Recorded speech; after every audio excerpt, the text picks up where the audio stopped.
Hinuli ang dalawang bus sa EDSA Carousel dahil naakto ang nagsasakay ng mga pasahero sa hindi tamang terminal. Kinumpiska ang driver's license ng mga bus driver at inisyuhan sila ng temporary operator's permit na may karampatang multa. Ang paliwanag ng ilang driver sa unang balita live ni James Agustin. James, paliwanag o palusot?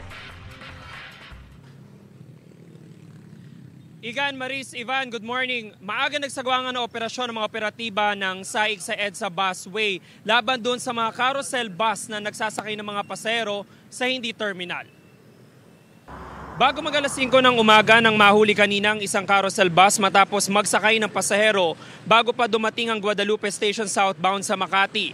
Hinarang din ang isang bus matapos naman magsakay ng dalawang pasahero ilang metro ang layo sa Ortigas Station northbound sa Mandaluyong. Ayon sa mga operatiba ng Special Action and Intelligence Committee on Transportation o SAIC, sa mga terminal lang maaaring magsakay at magbaba ng pasahero ang mga carousel bus. Delikado kasi para sa mga pasahero na sa gitna mismo ng busway sumasakay. Kinumpiska ang driver's license ng mga nahuli. Inisyuhan din sila ng Temporary Operator's Permit o TOP para sa paglabag na pick and drop of passenger outside the terminal. May multa raw po yan na 6,000 piso. Narito naman ang pahayag ng bus driver na nahuli sa area ng Mandaluyong.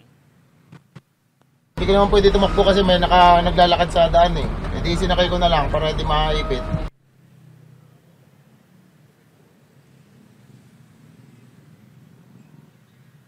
Samantala muli naman po nagpaalala ang SAIC sa mga bus driver maging sa mga pasahero na sa tamang terminal na lamang sumakay dahil delikado talaga kung sila'y bababa at sasakay sa gitna ng EDSA Busway. Yan muna yung latest mula rito sa San Juan. Ako po si James Agustin para sa GMA Integrated News.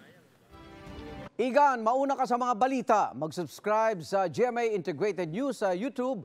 Sa mga kapuso abroad, subaybayan nyo kami sa GMA Pinoy TV at sa www.gmanews.tv.